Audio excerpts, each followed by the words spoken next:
الشيطان الرجيم بسم الله الرحمن الرحيم.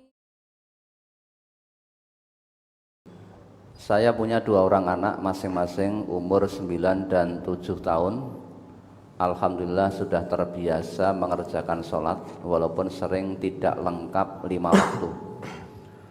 Untuk puasa Ramadan, alhamdulillah tahun kemarin full 1 bulan. Tahun ini saya ingin ajarkan sholat tarawih di rumah, Ustaz. Apakah ada tuntunannya jika saya sholat berjamaah dengan anak-anak saya, baik sholat wajib dan tarawih, dan saya jadi imamnya? Anak saya laki-laki dan perempuan, Ustaz. Terima kasih atas jawaban. Mohon doa juga supaya saya tetap bisa istiqomah mendidik anak-anak agar paham agama. Yang bertanya Ibu. Itu umur 9 dan 7 tahun itu sudah bisa untuk dibawa ke masjid. Ya toh? Umur 7 dan 9 tahun itu sudah bisa diarahkan. Sehingga yang paling baik itu diajak untuk sholat berjamaah di masjid. Karena memang umur 7, umur 9 itu sudah bisa dinasehati, iso diarahkan, sudah bisa diarahkan. Nanti kalau di masjid tidak usah rame-rame. Ya, untuk sholat wajibnya itu lebih baik di masjid. Kalau memang memungkinkan. Nah, kalau memang ada halangan tidak memungkinkan, tidak boleh sholat di rumah, namun keutamaannya dibanding di masjid jelas beda. Karena Nabi kita bersabda bahwa sholat di masjid dengan berjamaah itu kebaikannya 25 kali lipat dibanding sholat jamaah di rumah maupun di pasar. Sholatur rajuli fil jama'ati tudha'afu ala sholatihi fi baitihi wa fi suqihi khamsan wa ishrina dhi'fan. Jadi sholatnya seseorang dengan jamaah di masjid itu kebaikannya lipat gandanya 25 kali daripada sholatnya meski juga dengan berjamaah, namun sholatnya dilakukan di rumahnya ataupun di pasar. Nah, kebaikan sholat jamaah di masjid itu 25 kali. Nah, itu lebih baik diarahkan, diajak jamaah ke masjid. Kalau memang terpaksa betul, sudah maksimal untuk ke masjid kok tidak bisa, maka boleh jamaah di rumah. Dan jenengan jadi imamnya boleh karena anak-anaknya belum ada yang balik. Bisa. Memang Nabi kita menganjurkan agar kita mengajarkan anak kita sholat itu dimulai setidaknya dari usia 7 tahun.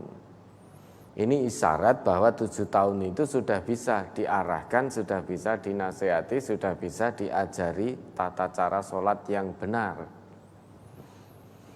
Nah, nanti kalau usia 10 tahun kok masih malas-malasan untuk sholat, maka itu perintah Nabi boleh pendidikannya dengan cara dipukul, itu boleh.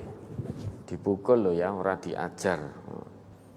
Maka ada yang menafsirkan, menakwilkan pukul dengan pendidikan dan lain sebagainya. Artinya penekanannya kalau usia 10 tahun kok masih malas-malasan sholatnya, hati-hati.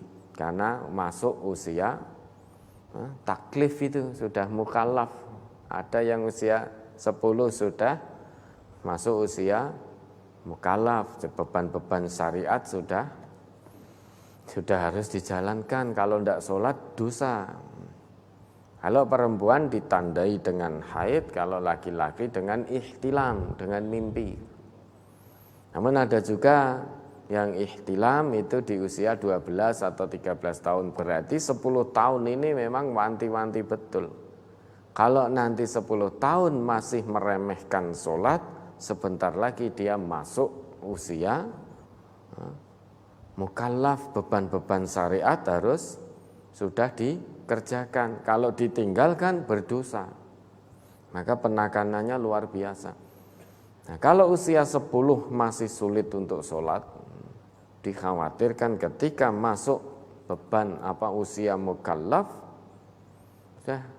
dia tidak mengerjakan sholat, tercatat dosanya sudah. Karena meninggalkan kewajiban yang menjadi beban syariatnya. Dan biasanya lebih sulit. Kalau usia 10 masuk usia baligh kok sholatnya masih keter, itu akan sulit diarahkan. Maka luar biasa Nabi memberikan pendidikan dan pengajaran. Ajari anakmu sholat usia 7 tahun. Kalau 10 tahun belum sholat, pukullah. Ini untuk kebaikan anak kita. Ya, boleh-boleh saja kalau memang terpaksa ada halangan betul untuk tidak ke masjid, jamaah di rumah silahkan, monggo. Namun usahakan dengan maksimal dulu bawa anak-anaknya untuk ke masjid. Kenalkan dengan masjid sejak dini. Jangan sampai anak-anak kita tidak kenal masjid. Kalau sampai anak-anak tidak kenal masjid, kekuatan Islam akan hilang. Karena anak-anak kita inilah generasi berikutnya. Orang Islam kok nggak kenal masjid, sudah loyo nanti. Kekuatan Islam akan hilang kalau umat Islam sudah jauh dari masjid. Ada lagi?